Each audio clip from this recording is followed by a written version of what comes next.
Hello बच्चों, कैसे हैं आप लोग। मैं हूं अंकित कुमार और आज हम लोग डिस्कस करेंगे कुछ मोस्ट इम्पॉर्टेंट क्वेश्चन जो एनसीईआरटी वेस्ट है रिप्रोडक्टिव हेल्थ का। उसके बारे में आज हम लोग डिस्कस करेंगे। अगर अच्छा लगेगा तो अपने दोस्तों के साथ शेयर कीजिएगा, ठीक है। तो चलिए शुरू करते हैं। फर्स्ट हमारा क्वेश्चन है, reproductive health means total well beings in all aspects of reproduction, that is physical, behavioral and social। ठीक है। विच एजेंसी, कौन सा एजेंसी या ऑर्गेनाइजेशन इसके लिए रिस्पॉन्सिबल है रेक्टिफाई करने के लिए ग्लोबल स्केल पर, ठीक है।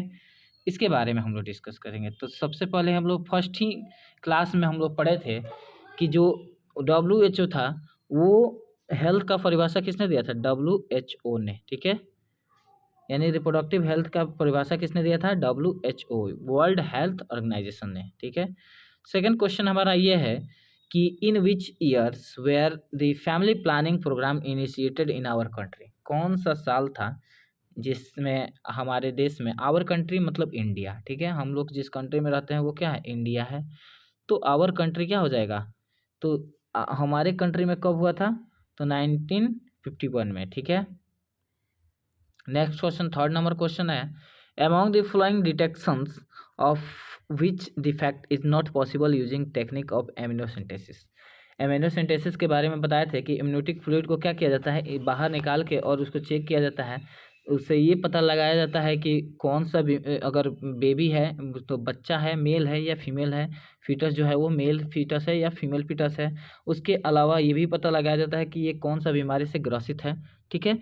इसके बारे में भी हम लोग को पता लगा सकते हैं, ठीक है। तो इससे इसमें हम लोग को बताना है कि कौन सा पॉसिबल नहीं है इस टेक्निक के माध्यम से, ठीक है। तो फर्स्ट देखिएगा, डाउन सिंड्रोम तो हम लोग पता लगाते हैं, ठीक है। क्लिनफिल्टर एबनॉर्मलिटी के बारे में भी पता लगाते हैं, न्यूरल टिप डिफेक्ट के बारे में भी पता लगाते हैं, लेकिन क्लेफ्ट प्लेट के बारे में हम लोग पता पैलेट के बारे में नहीं लगा पाते हैं। तो ये क्या होगा, आंसर जो होगा वो 3 का 2 होगा, क्लेफ्ट प्लेट पैलेट, ठीक है। फोर्थ नंबर क्वेश्चन है, read the given statement. Amniocentesis is a fetal sex determination test based on the study of chromosomal patterns from cells extracted from amniotic fluid। ये तो बिल्कुल सही है, ठीक है। There is a statutory bans on the technique with respect to sex determination in India। ये भी बिल्कुल सही है। यानी हमको फर्स्ट स्टेटमेंट भी सही मिला, सेकंड स्टेटमेंट भी सही मिला। तो अब ऑप्शन की तरफ जाएंगे। अब ऑप्शन में कौन सा सही होगा कौन गलत होगा उसके बारे में डिस्कस करेंगे। तो यहाँ पे हम लोग डिस्कस करेंगे। तो ये कह रहा है ओनली वन स्टेटमेंट फर्स्ट जो है वो सही है, नहीं दोनों सही है। 2 सही है, ये भी गलत हो गया। कह रहा है कि बोथ रॉन्ग, ठीक है, ये भी गलत है। तो कह रहा है कि बोथ स्टेटमेंट क्या इज ट्रू, ठीक है। यानी यहाँ पे सही क्या हो जाएगा, चौथा, ऑप्शन नंबर 4, ठीक है। अब हम लोग बात करेंगे क्वेश्चन नंबर 5 के बारे में। तो सहेली new contraceptive drug was develop at CDRI, central drug institute, ठीक है। Sorry, central drug research institute होता है CDRI का full form. This research institute located in, 2 option पहले दिया हुआ है, आंध्र प्रदेश, मध्य प्रदेश, यहाँ तो होता नहीं है। तो अरुणाचल प्रदेश में भी नहीं है, तो कहाँ है, उत्तर प्रदेश में, ठीक है। कहाँ है, उत्तर प्रदेश के लखनऊ जिले में, ठीक है, कोई दिक्कत नहीं है। नेक्स्ट इसका क्वेश्चन देखेंगे, which method is use by female that's work on the principle of work avoiding chance of ovum. Avoid chance किसका, ओवम और स्पर्म के मीटिंग के चांसेस को क्या कर रहे, कम कर रहे। And involves use of latex sheet, यानी लेटेक्स शीट का यूज करे, ठीक है। तो यहाँ पे लैक्टेशनल एमेनोरिया जो है वो क्या है, नेचुरल विडाल सिस्टम है, नेचुरल मेथड है, ठीक है। तो ये होगा नहीं, कॉपर टी तो होगा नहीं, पीरियोडिक एब्सटेंस भी नहीं होगा। तो अब बच गया क्या, फेमिडोम्स, ठीक है। तो फेमिडोम्स जो होगा वो इसका करेक्ट आंसर होगा, ठीक है। अब बात करेंगे क्वेश्चन नंबर 7 का। तो select the odd one with respect to reusability, ठीक है, जिसको हम लोग दोबारा यूज कर सकते हैं, ठीक है, इसमें से एक ऑड निकालना है। तो आप हम पढ़ाए हैं, तो उसमें बताए हैं कि डायफ्रागम जो होता है या वॉल्ट होता है या सर्वाइकल कैप होता है, इसको हम लोग रीयूजेबल होता है, ये हम लोग दोबारा यूज कर सकते हैं। लेकिन जो कॉन्डम होता है यानी निरोध होता है, उसको हम लोग दोबारा यूज नहीं कर सकते हैं। तो ये आंसर इसका आ गया 2 नंबर निरोध, ठीक है। अब इसके बाद हम लोग बात करेंगे क्वेश्चन नंबर 8 का। तो कह रहा है mode of actions of oral pills in contraceptive contest does not include their ability to. अब यहाँ पे कह रहा है कि कॉन्ट्रासेप्टिव कॉन्टेस्ट में कौन सा ओरल पिल जो है तो सबसे पहले हम लोग ओरल पिल्स का यूज़ क्यों करते हैं? तो ओरल पिल्स का यूज़ करते हैं क्या, स्पर्म के मोटिलिटी को कम करने के लिए, सप्रेस करने के लिए, ठीक है, और फर्टिलाइजेशन एबिलिटी को कम करने के लिए।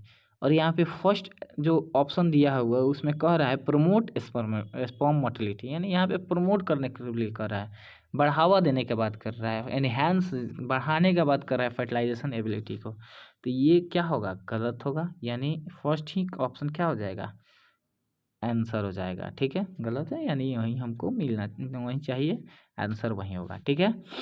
अब बात करेंगे क्वेश्चन नंबर 9 का। तो which one of the following is a copper based IUDs that can last for longest times amongst times, ठीक है।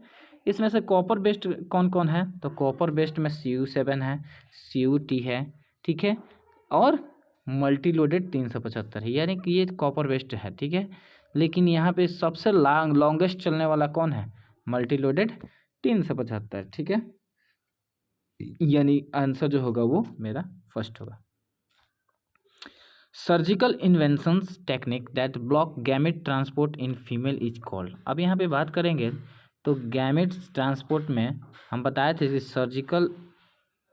सर्जिकल में बात किए थे, तो इसमें फर्स्ट मेल में बताया था कि क्या होता है, वॉश डिफरेंस को कट कर दिया जाता है, लेकिन फीमेल में फैलोपियन ट्यूब को कट किया जाता है, ठीक है, यानी ट्यूबेक्टोमी होता है फीमेल में, और मेल में क्या होगा, वेसेक्टोमी, ठीक है। यानी आंसर जो होगा वो यहाँ पे किसके बारे में पूछ रहा है, फीमेल के बारे में, तो यानी ट्यूबेक्टोमी, ठीक है। क्वेश्चन नंबर 11 कह रहा है induce abortion,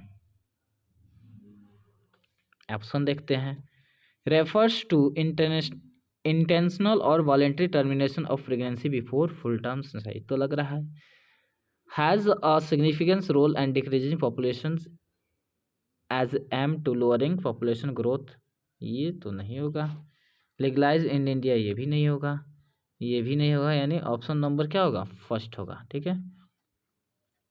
next 12 number question का रहा है choose the option that completes the analogy correctly amongst given STI, ठीक ठीक है।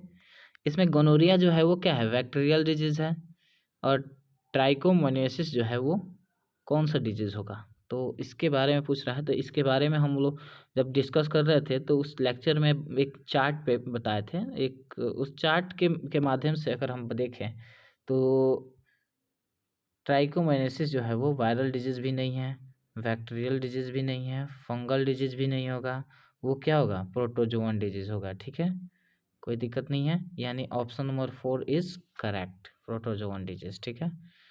तो how many among the flowing can be transmitted by sharing of needles. अब ये क्वेश्चन यहाँ पे आ गया, एक मोस्ट इंपॉर्टेंट क्वेश्चन।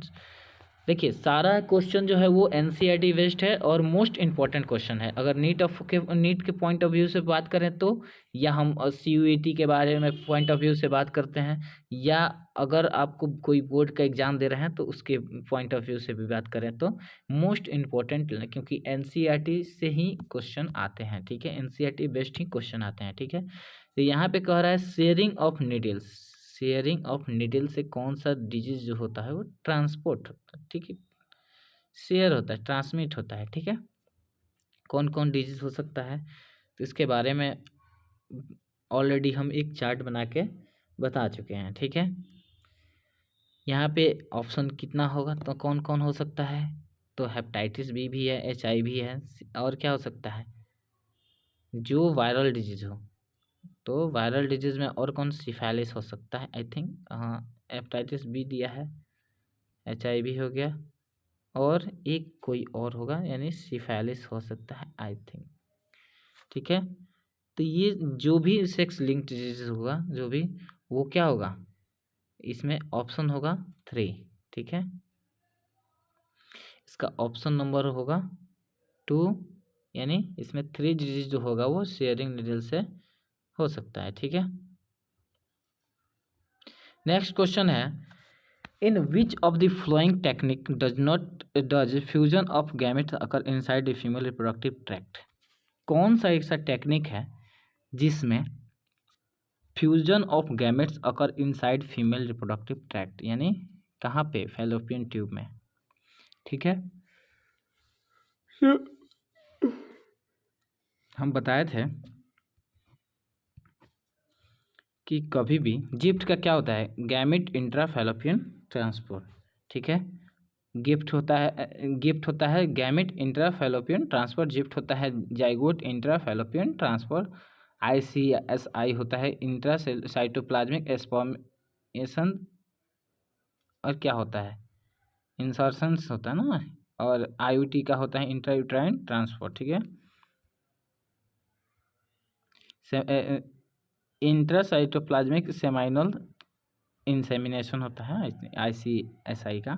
ठीक है, तो इसमें हम लोग देखेंगे, तो इसमें पाएंगे कि हमको सबसे पहले गैमेट जाएगा तभी तो फर्टिलाइजेशन होगा।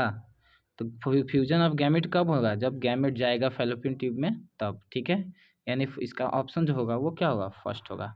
अब कह रहा है in vitro fertilisation to help overcome infertility is possible in case of, किस केस में इनफर्टिलिटी ओवरकम किया जा सकता है, यानी कम किया जा सकता है, तो वो जिफ्ट है ये, और कौन है, और है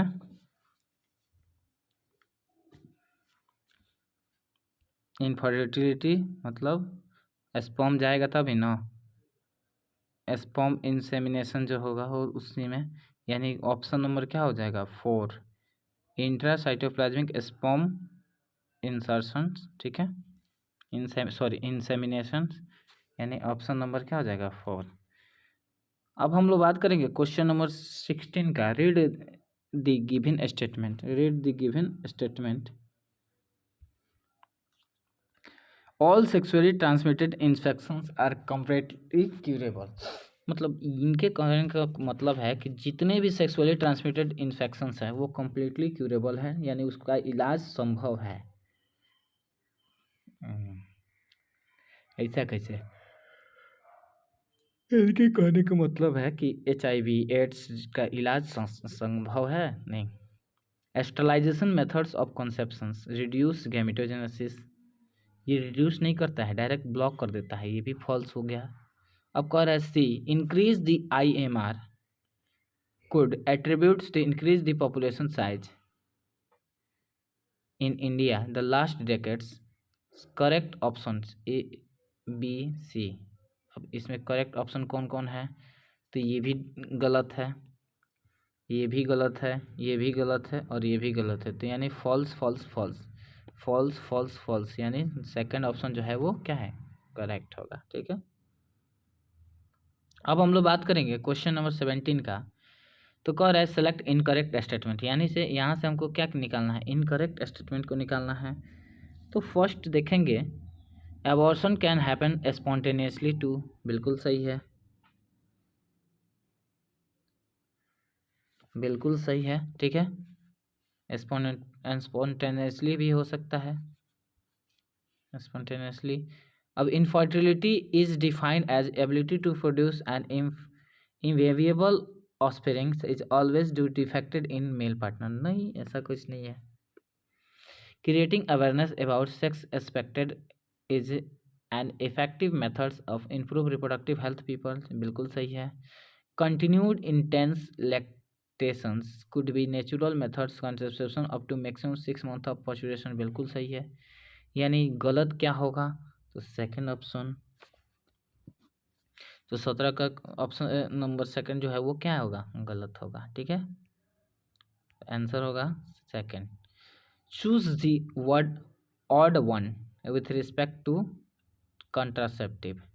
अब कंट्रासेप्टिव के रिस्पेक्ट में ऑड कौन होगा, तो देखेंगे MTP, medical termination of pregnancy. ठीक है, विड्रॉल मेथड भी कंट्रासेप्टिव का ही आता है, नेचुरल कंट्रासेप्टिव में आता है।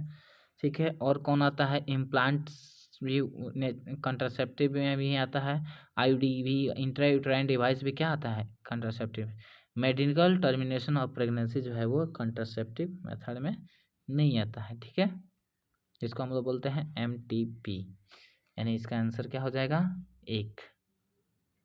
अब बात करेंगे medical termination of pregnancy can be performed in all given cases accept.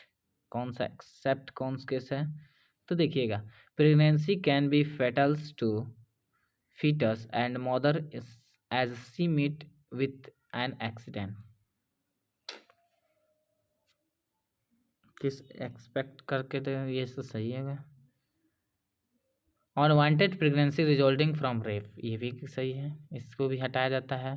Conception due to failure of the contraceptive, ये भी ठीक है। Pregnancy has reached middle of third trimester, ये थोड़ा रिस्की है, तो उस समय क्या किया जाता है, थर्ड ट्राइमेस्टर जाने के बाद इसको नहीं किया जा सकता। ठीक है,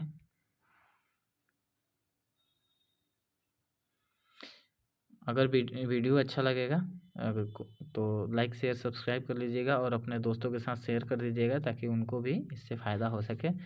और इसके बाद हम लोग लेके आएंगे फिर नया एक टॉपिक जिससे मोस्ट इम्पोर्टेंट क्वेश्चन के बारे में डिस्कस करेंगे। मिलते हैं नेक्स्ट लेक्चर में, तब तक के लिए जय हिंद।